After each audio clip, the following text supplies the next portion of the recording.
So when people are voluntarily asking for access to your market, for access to your the security that comes from your military, imperialism is that we come to you, we force you, and there's nothing you could do about it. It's not. This is the other way around. This is people ask, like for example, Philippines and Vietnam go to America, say like, can you bring your military here so that China doesn't bully us? That is not imperialism. That's just a mutual agreement. That's a win-win agreement between two independent nation states.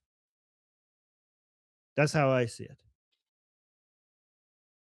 Yeah, we have just to recap a bit the two different. For you, an empire is when few in a central place control all the periphery and it's authoritarian.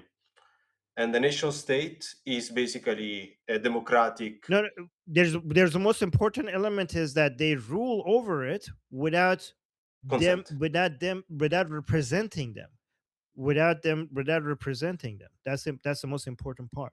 Like their vote doesn't count. Like they have no say. These people they are being ruled by people who are governing in a way that you have no say in.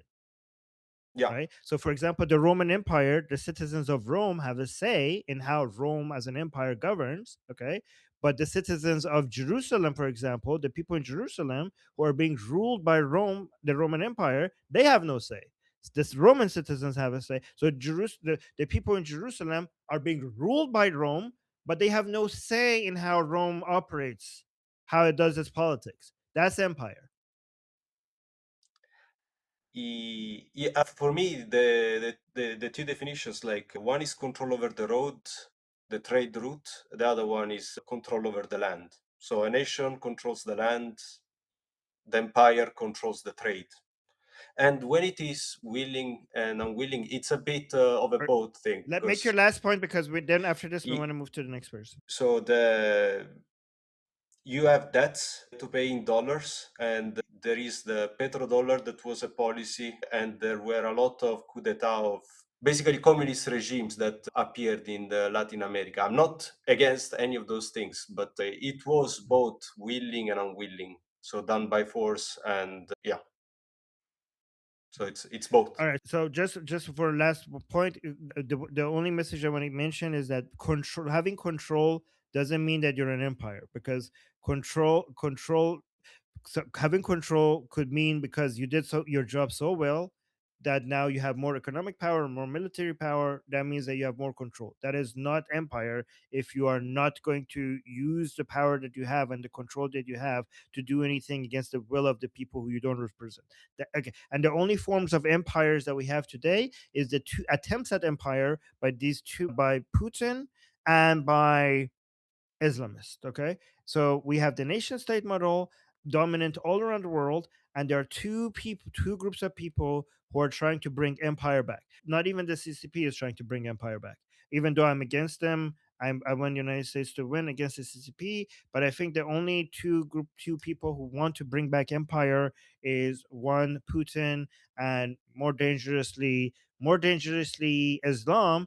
The reason why more dangerous to Islam is because Putin wants to have empire only around his area, like over Eastern Europe and the former Soviet states. But Islam wants to have an empire that basically takes over the entire planet. That's why that's the most dangerous idea out there. All right. So who's next? Next, we have Shauna. Okay. Can you guys hear me? Okay, yeah, I think you can. Okay. Two very, very quick things. I was watching Glenn Beck this morning, and he talked about Russia came out to Trump and said, "We didn't leave the dollar left you." And he went over the history of the Cuba crisis, and the trade-off for the Cuba crisis and the Cuban Missile Crisis was basically hands off of Turkey. And so he speculated that perhaps this was Russia trying to say something along the lines of, maybe hands off of Ukraine, let us take Ukraine, and then we'll play ball. So that was his speculation. I'd be curious your thoughts about that. Then the other quick question, or I don't know, statement, question, both, is Fuentes is Democrat posting. And what that means is he's basically telling people to either not vote or to vote for Democrats because it's better because reasons. and he's not even like hiding it anymore. And what I'm curious about is, do you think in the future, possibly, you could see an alliance forming between the white nationalists and the Islamists inside the Democratic Party, which seems crazy right now, but it would just take it wouldn't take that much for those alliances. And the Democrat Party in the United States is the oldest party. It's changed its shape multiple times. So I'd be curious what you think of that, if that's a possibility for that to form in a real coherent way. An Arab or like a Muslim jihadi communist, the Islamo commies forming with the Wignats. Yeah, Yeah. Yeah, if that could yeah, happen that within the Democratic Party, whereas the Christian right and I mean the Christian right and the actual Christian right, and the Jews and other religious minorities would form within the Republican. I'd be curious what happens. Those are my 2 questions. I'll shut up now. no, no, that's great. I mean, when it comes to Ukraine, some people, again, I don't, let me know what you think about it. Some people's understanding is that that has already been, it's already the direction that we're going. Like United States is going to, there are a lot of analysts in the United States who think that Russia is one way or another going to have Ukraine and even more countries in Eastern Europe at some point. Like their calculation, for some reason that I don't know, is that this is inevitable. It's going to happen. We can slow it down, and maybe we should, because we have to make Russia's job more difficult. But at some point, it will happen, and United States could help the European countries by selling weapons to European countries so that they could give it to Ukraine. But it's not like at some point United States has to be like, well, this is a lost cause. This is not my neighborhood.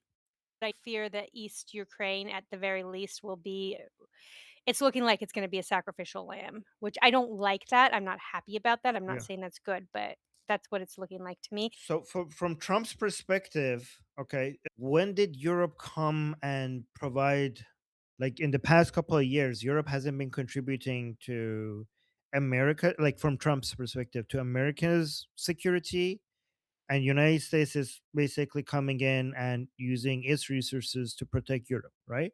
So and also not only that, Europe is now getting closer and closer to China. Like the main adversary of United States is not Russia, it's China, and Europe is getting closer to China. And like, okay, then why would I, if my security, which is mostly challenged by China, is not a priority for Europe, then from American perspective, why should I then make Europe's security challenges, which is Russia, my priority? If they don't care, if they're getting closer to my main to China, then I'm not even getting. I like from American perspective, you might think like I'm not even getting as close to Putin as they're getting close to the CCP, right? Like people are Well, criticizing I me for mean, not for yeah, okay, the president, or maybe it wasn't the president, I'm forgetting his name. The Canadian guy basically said that we should lean into China. He blatantly said that, and right. So and so I so So from an American perspective, it's like, okay, then you could go fuck off. I'm gonna go focus on my security. Good luck with Russia, right? That's from an yeah. American perspective. I mean, but Yeah, they okay. they've always seen us as their peasant stock that should just provide security for them. They've always seen Yep, us yeah, that way. So, this is how yeah, they make fun of Americans. They have like a superiority complex. They're like, oh my god, look at these uncivilized barbaric Americans with their Army, you're guns. spewing With nonsense. no, I'm I not. need to You don't know what you're interrupt talking you. about. You Yeah, interrupt. no, You yeah, don't. yeah, You be quiet. Be quiet. Let me finish. yeah. Go Be on. quiet. Let me finish. Yes. What was I saying? Like this is like it's really not good when you guys interrupt me, guys. Like stop it. What was I saying? So yeah, the Europeans have this. I yeah. By the way, when you say like the worst way to try to convince somebody of your opinion is to say like you're spewing nonsense. Like this is a very immature, fucked up way of trying to correct somebody. This is basically guaranteeing that your points are not going to be taken into account, because what you're signaling to the other side is that you're butthurt and you're emotional and you're not actually thinking logically. So maybe if you have some good points, try to be a little bit more respectful instead of actually attacking the person by being this butthurt when you're listening to someone's opinion. Okay. And it's interesting that, because even if I'm wrong about this, what I'm saying is the same position of some many people, many analysts that have dedicated their entire lives to study this, and they're experts at this field, and I'm reflecting what they're saying. I'm not saying that makes me correct, but to just dismiss it as nonsense is nonsense. Yeah. So really quickly, from many European perspective, is that they see themselves as more civilized, more cultured, superior to Americans, but yet at the same time they're benefiting from the leeching off America's military. They're benefiting from the security that America provides, without contributing as much to the global security that America is providing around Europe. So, and given that they're getting closer to China, it does make sense for the Americans to focus more on what's there in their best interest, not to completely abandon the Europeans. I mean, Europeans could focus, like, encourage the Europeans to spend more on their military, and if they want advanced American military weaponry, they could come buy it, right? But I think this is actually what Trump is doing to Europe, is actually in the benefit of Europe as well, because actually you could see that their spending on their military has been increasing ever since that Trump and JD Vance and Pete Hegseth have signaled to Europeans that they need to actually contribute a lot more to their military. So this is good for Europe to actually, basically, Europe needs to, again, this is going to be very difficult, because a lot of the increased military spending that Europe needs to do requires them to spend less on their welfare, but they have made their citizens addicted to welfare. It's really hard. Like, their citizens are not going to tolerate. This is the problem with being a welfare state. Once you realize that this model doesn't work, you can't get off of it, because your citizens have become addicted to it. So now, even if you want to spend a lot more on your military, then you really can't as much as you should be, because your citizens will not tolerate it. I mean, I do agree. Like, by the way, this doesn't, I don't want to generalize all European countries, because, like, Poland, for example, very proud of Poland, doing a really good job, and I'm pretty sure there are some exceptions. Germany is become waking up. France is horrible, but yes, Ger- but again, so what was your second question, Shana? Oh, I just really, really quick, because I know we gotta get on it. Fuentes is Democrat posting, and so, Oh yeah. the political alliance between the white nationalists is the Islamic commies.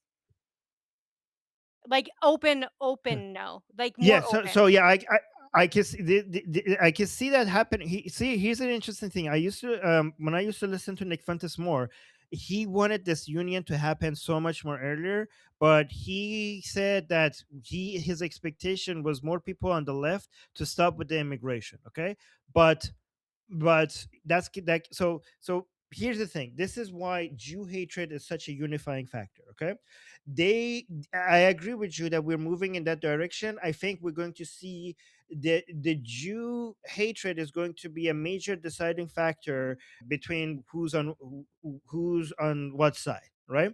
So instead of, I feel like the world is moving towards a direction where we don't have left versus right. We have Jew haters versus non-Jew haters. That's the division that we're moving in that direction for. I Okay. uh, actually agree. I think it started with yeah. October 7th.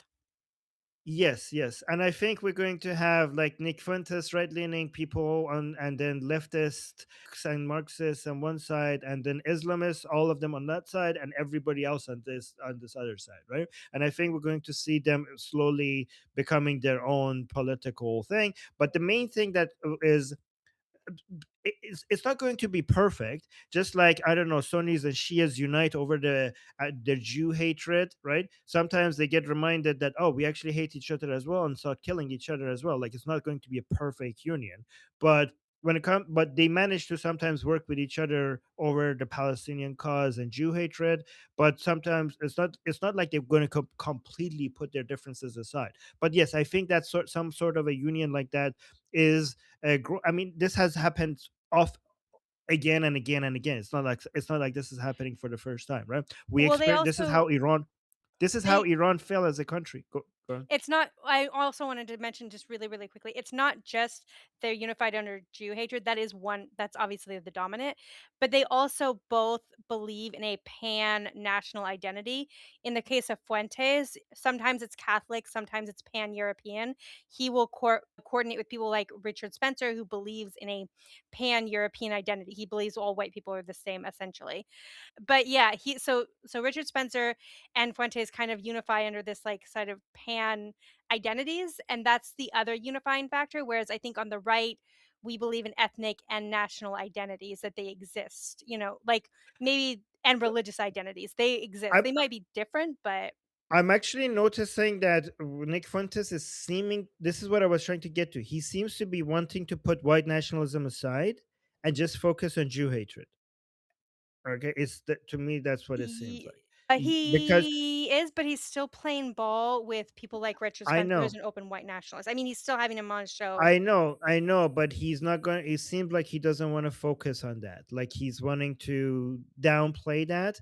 I saw him mentioning that the white nationalist cause has been taken by a whole bunch of retards, as he put it. So he thinks it's a lost cause. But I think why he's putting it aside is a different reason. So you see why I think he's going into this direction, right? So much earlier, like a couple of months ago, he came out and said that we could work with the leftists against Israel and Jewish influence if they give up on mass migration, right? But the thing is that he doesn't understand that that's their main winning card. Like the leftists, the far leftists, they get to change their votes in their direction by demographically engineering the population by having migrants in to come vote in their favor. Like that is their main asset. Why would they give up on their main weapon? So that's how they win. And white nationalists, they don't have a chance against that because when it comes to demographics, white nationalists are like, oh, white women have more babies. White women, please have more babies. White women, you have to have more babies. Yeah, with that's not gonna work. with white Yes, men but specifically. yeah, with white men, yeah, have more baby, get married early, and have more kids. Yep, okay, keep saying that. Let's see how much that's going to change the Well, no, demographics. no, That's white not, women but are still having babies, but they're just not necessarily having them only exclusively with white men. but I'm just saying that them trying to create more white babies by advertising for it, that has never worked anywhere. Okay, uh, telling people to have more babies is not going to make them have more babies. It's just not going to work. Okay, but the left has a secret weapon. Like we don't even need to tell our people to have more babies. We'll just open the door to people who we promise free shit from the hard work that other people are doing, and tell once they get in, we're like, oh, we let you in, vote for us because this is what we did for you. We're going to give you more free shit if you vote for us. So this is like a winning strategy. You don't need to have more babies. You just allow people in, right? So they're not going to give up on that. And Nick Fuentes, I think, realized that there is no winning this. Okay, like Trump has failed him in his opinion when it comes to stopping migration, and maybe this is a losing cause. And he might think, okay, the white replacement, as he calls it, is going to happen, and there's no stopping it. So let's just focus on fighting Jews and Israel. That seems to be popular right now. Like fighting migration is not going to win us anything. Like they're winning. It's over. So let's just get united with the Muslims and the leftists and everybody else who is focusing on the greater threat of all, more than migration, which is Israel itself, Zionism, the global Zionism. Let's just focus. That seems to be a winning cause. Let's just focus on that. And I'm kidding you not. Like it's not just leftists. He's completely willing to now work and unite with Islamists. He says this is one of the reasons why he's defending the Islamic Republic. He's aggressively right now defending the Islamic Republic and all other Islamic countries because his priority, like ethnicity, race is now like not a big priority for him. Like he's talking about Arabs as an ally, as a he like his latest show, he was talking about Arabs as a major ally to them against Israel. and he wants to support the Islamic Republic and Arab countries and Islamic countries. So yeah, ethnicity and race not that big of a deal for him anymore. He wants to him and many other people. I mean, you could look at Islamic countries, for example. They keep praising Nick Fuentes. They keep praising Tucker Carlson. So the feeling is mutual. Like the Jew haters are falling in love with each other, and the bond is real. And I think we're moving in that direction. Do you my other question though is do you think that they could potentially take over the Democratic Party like Trump changed the Republican Party? It's not the 90s Republican Party. Mm. I have to Yeah, I insist that we mean, move on soon, so just really yeah, Okay, quick. let's sorry. move on. Yeah, I don't know, but it is possible because it has happened before, right? So yeah, it might be under the umbrella of the Democratic Party. I mean, it's more likely for that to happen than it happening under the umbrella of the Republican Party. So yeah, sure, why not? Okay. But yeah, Right. Next on the list, I have Michael. I'm here. Can anyone hear me? yes. Cool. Okay. Appreciate it. Good morning, Armin, or good afternoon, wherever you're at. I kind of want to rewind a little bit back to when you talked about how Europe is falling into the sphere of China's influence. And I also want to add in, for example, like, so I'm going to like divulge a little bit in this. So I'll make it short. So, like, I'm a gun owner here in the US. And actually, here in the States, for what I know, many European gun manufacturers have signed contracts with many American law enforcement is here in the States. Also, for example, HK, they're developing the HK 416, which is similar to an AR-15. I also want to emphasize a little bit. What I mean is, so Europe, the European Union, has had renegotiated, or at least from what I know, has been renegotiating its trade deal with China. And let's just say it's not in good standing because many European countries have had a trade deficit with China where they imported more Chinese products than China buying more European products. And so I feel like that the Europeans are worried about that. I wouldn't be fooled by the headlines. And I would also add that the American and European relationship should be mutual in a sense that they shouldn't over rely on each other. And I feel like the European Union has paid attention in looking at the Mario Draghi report. I don't know if you ever read it. It's a PDF. I highly recommend it. I'll actually I'll actually put the link to it here in the chat. And so that report is very interesting. And so the European Union and many other countries within the bloc are creating their payment systems and trying to not use MasterCard or Visa too much. That's all I So wanted to add. what's the main point you're Uh-huh. trying to make here? The What's the main point main that I'm point trying to you're make is that there is a resurgence in the European Union bloc trying to not over rely on the US or China. right? Yeah, yeah. Oh, That's all I yeah, wanted to add. they're pivot. Yeah, so by Mhm. they're pivoting a bit towards China as a way to not rely too much on United States, right? Well, they don't want to over rely too much on China. Like what I'm saying is Europe, the Europe is being wary of China. Yeah, of course. I mean, who can? I mean, okay. So when I say they're moving towards China, that Mhm. doesn't mean that they're going to completely rely on them. Okay. Yeah. I mean, from a European perspective, what they're doing does make sense. They want to diversify, right? But America will do what they have to do when they notice that Europe is diversifying their reliance, not to move away. When I say move towards China, it's not like they're jumping into their arm and basically Mm. cutting their ties to United States. They're still going to be more of an American ally than a Chinese ally, of course, but it's more of a spectrum. It's not like binary, right? But also in the same way, like United States relationship with Ukraine and Russia, it's also not binary. It's not like they're going to be like, goodbye Ukraine, we're not going to like we're not going to protect you anymore, and we're now a Russian ally. Like it's not like that. It's more of a spectrum, right? Yeah, so Europe is moving closer to China, less reliance on the United States.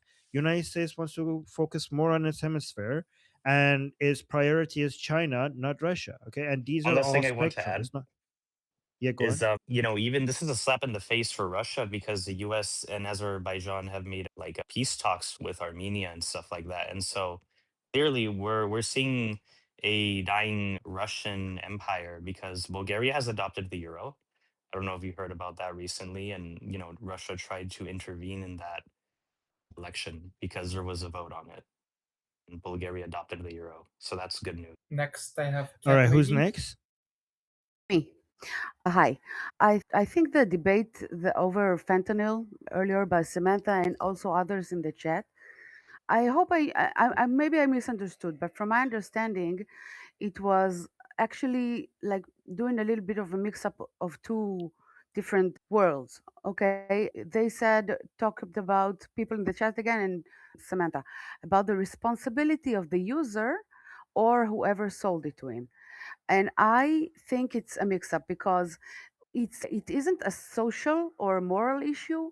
It's a geopolitical one. So when a country like knowingly allows or facilitates the export of a lethal illegal substance into another country, you cannot see it as a market transaction. It's an attack on the other country's sovereignty and like well-being. So it's different. It's two different realms. That it's actually an act of aggression. It's not the same. Responsibility is like it doesn't have. It has nothing to do here. Okay. Another thing is that Fuentes actually said a couple of days ago. He said, "I am a progressive." And also he said he talked to his fans. He said, like, guys, you cannot be like double standard and talk about Gazans and oh, why are they dead? Why are you killing them when you are making joke about the Holocaust?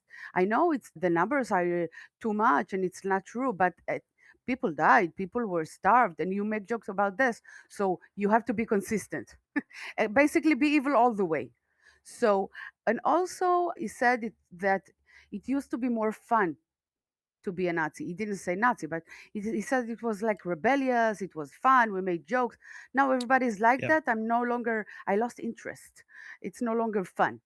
I think also that he's planning like maybe to use the left and not long term.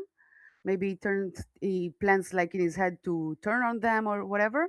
But in allyship with Islam, I do see it long term. Just imagine he can keep them weak, they can be good fighters, they can kill whoever they want inside their families. Like why should he care? And they're not like overtaking economies, right? So that's more dangerous. That's it. All right. Thank you for those updates. That was interesting regarding Nick Fuentes. Okay, who's next? I'm actually going to add Uh, those to my list of things to check for. Okay, go on. Okay, Jeffrey raised his hand earlier, but I think he didn't want to speak and also he's gone. So next I have Marku.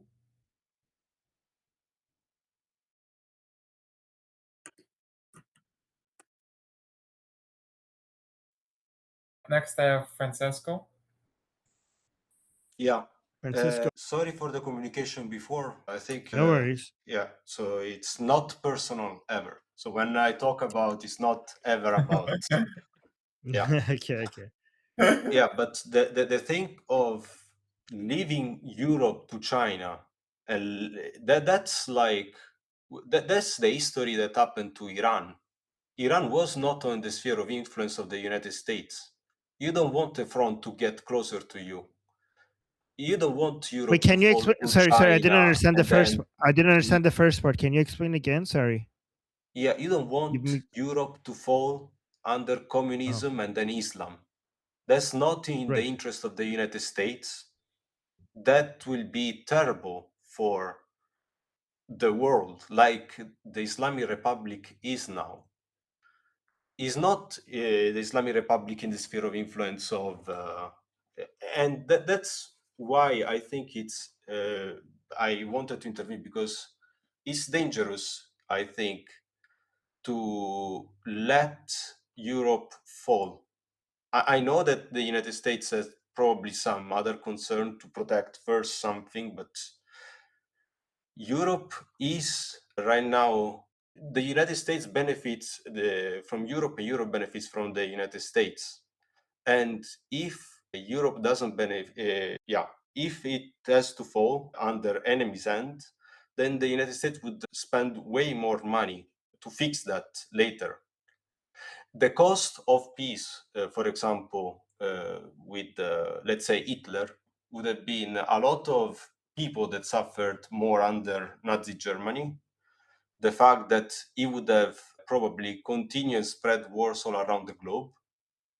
So yeah, I don't see how it is not beneficial for the United States, the protection of Europe, which is, yeah, the under the American sphere of influence. When we talk about getting close to China, it's just civil. It's not military. Plus, I mean, the technology, the strong competition to the United States is from Europe currently. It's not from China. Also, in terms of technology,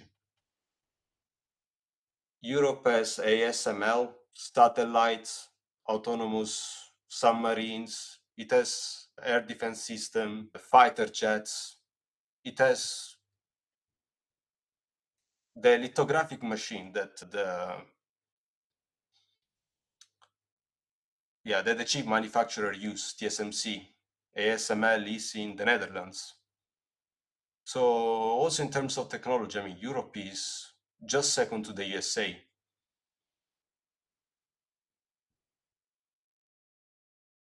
Okay. So Can I respond?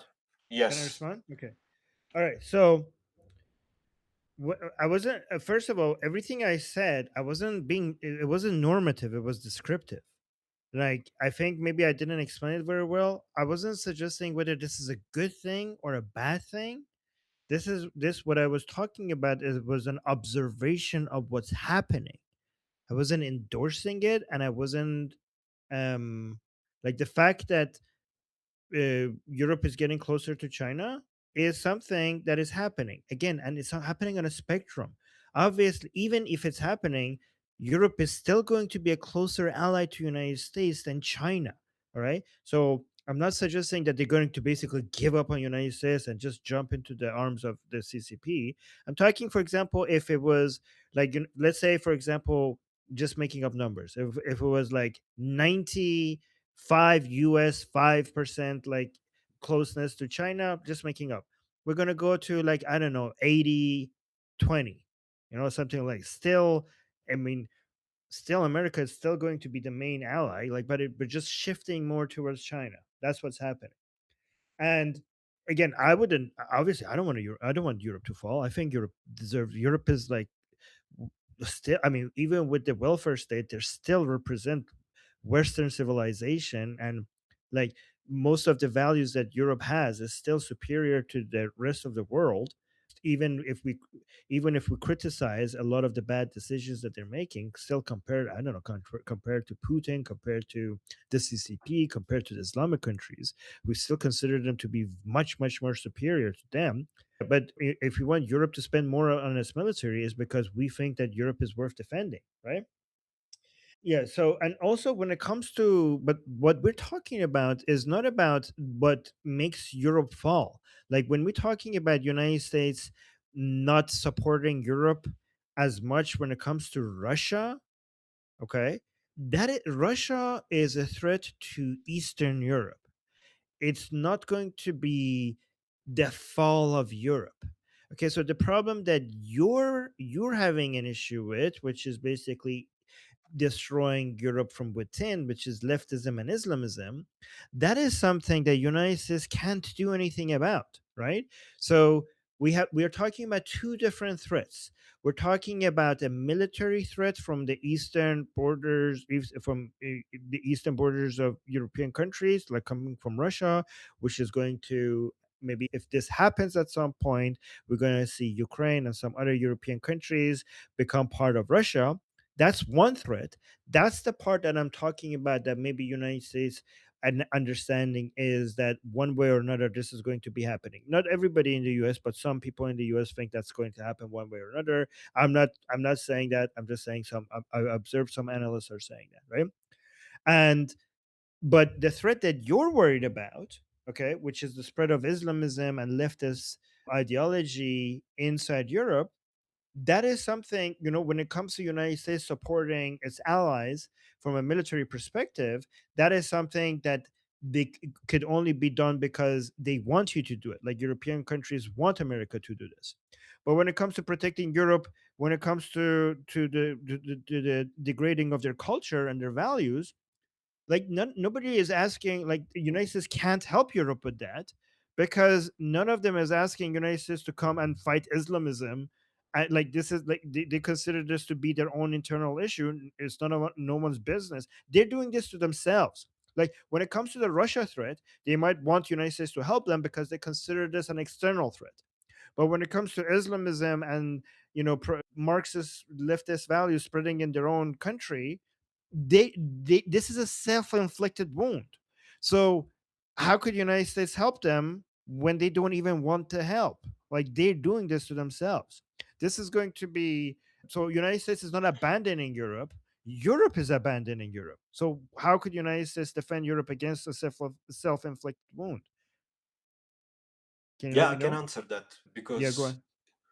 countries try to influence each other, and generally democracies don't mingle in each other's affairs, but dictatorship do. And what happens, all those welfare policies, open borders, this is like a communist playbook one-on-one, and they are doing the same things in the United States. So the Russian threat is not direct, is by the fact that they finance Black Lives Matter, anti-fracking. So they try to destabilize it from within. Sleeper And cells. yes, they do the same in Europe. So you do it exactly as they do it, influence each other with both institution, taking out operatives like they did for the anti-terrorism campaign. I mean, they were very good at intermingling into each other relation and policy during the Cold War, eliminating communists threats here and there. I mean, I'm from Italy. The Americans intervened, supported the mafia to reduce the Red Brigade's influence. They did it in the past, and they should do it again. They should just remove the threats from Muslim Brotherhood and communism in democratic countries because they're falling. Right, but what did I say that you disagree on? Because we seem to agree that. That they should intervene, even covertly or through influence, to counter Oh. Okay, the so communist okay, measures. We agree on everything? okay, so okay, I do agree with that. And one of the best ways to do that is to free Iran, right? To help free Iran, right? Because a lot of the Islam support funding of the Islamism that is basically fucking the entire planet is coming from inside Iran. So turning Iran into an ally of this fight is for one of the ways that you win this battle. When it comes to communism, I mean, it was easier when we do covert operations against Soviets. When we had the Soviet Unions, your enemy was pretty clear who it is, and you could have like some operations against them. But how do you fight against? So here's what I think. I think this is our job, right? It's really difficult to expect this your state to get involved in ideological battles. Like how is that, how are they going to do it? Like do you want the Yeah, American there are states ways to come? Hmm. because Yeah, I there mean, are silver I cells would be and open to that. I police. mean, I don't disagree with that. I'm just need to see like how to do that. Like nothing that I said, by the way, suggests that that shouldn't be happening. I do endorse ways to fight not just communist states and Nazi states and Islamic states, but also communist ideas and Nazi ideas and Islamic ideas. Like, if there's a way to for states to get involved with that in a way that is effective. I mean, to your point, Francisco, that's how the Cold War was won. So that's a win for the Cold War was not just a military battle, it was also an ideological battle, right? But the reason why the ideological battle between capitalism and communism was won during the Cold War is because people could visibly see the difference. Like you could see the different sides of the Berlin Wall, and you could be like, yeah, okay, we want that and not that.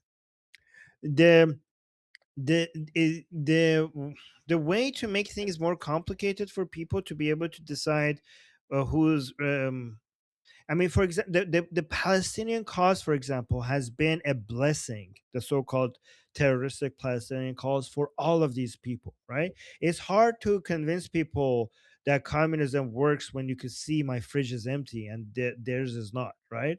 That's how you really easily win that ideological battle. But this is why, I mean, none of these people have any good points. The woke left, the Islamists, the woke right, the Nazis, they have no good points.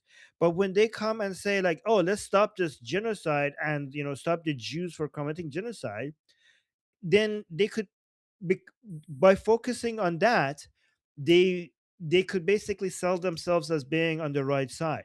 This is why one of the most important things to end is the Palestinian cause. And again, going back to Iran, and I know as an Iranian, it seems like I'm really motivated to bring everything back to Iran. But again, this is why going back to Iran, because if we free Iran, we're probably also going to be helping to end the Palestinian cause, which is the main way these people sell themselves. All of these people, both the Nick Fuentes types, the Mamdani types, and the Khamenei types, all of them try to convince the world that we're on the right side because the world is committing a genocide in Gaza.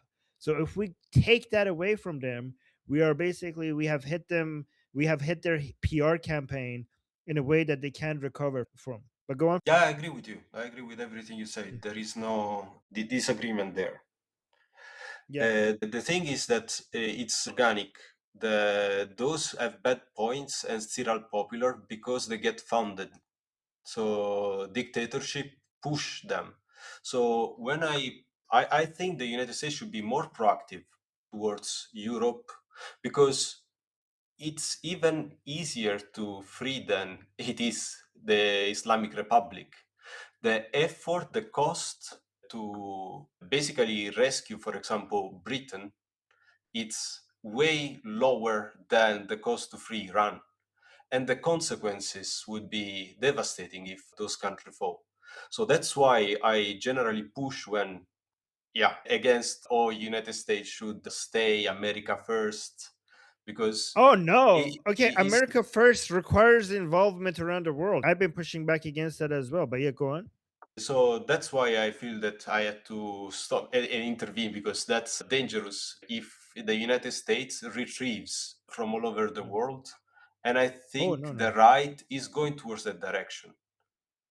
So that's how it starts. America first becomes American only. And I say, okay, there is no I need mean, for you me to fight in Iran, because I don't see the direct, immediate South American interest in this fight or whatever. see, I think that's the listen. problem now. That's, Yeah, listen. I think Putin is a major problem for global stability, and me personally, if America could help, I mean, I want America to fight Russia, but I also want America to encourage Europe to become stronger as well. So I welcome any force against Putin. I welcome that. Like I think it's a is best, but I'm also completely in agreement with you that America first it requires American presence all around the world. America is the greatest country on earth because of its presence all around the world. So its presence is that policy is an America first policy, in my opinion, right? However, when it comes to Europe, again, I don't want to go extreme. Like I'm not saying abandon Europe. Obviously, I want Europe to succeed. All I'm suggesting is sometimes, how if you're teaching a kid how to ride a bike, you have to remove the, what are those things called in English? Helping wheels? Training wheels. Those, what are they called? Training. Training wheels. You have to remove those training wheels. Okay. And removing the training wheels might be like, oh, are you stopping, are you abandoning this child? Are you removing the aid? You're removing the help? Actually, no. Like the training wheels being removed is actually in the benefit. Like you're trying to empower them. This is not abandoning them, this is empowering them.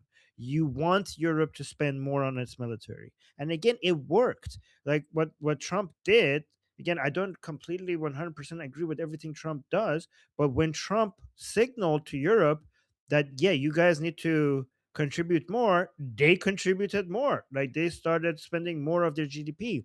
I still think this is going to be a challenge for Europe because the level of spending that, I mean, they still have much more advanced military than Russia. I realize that.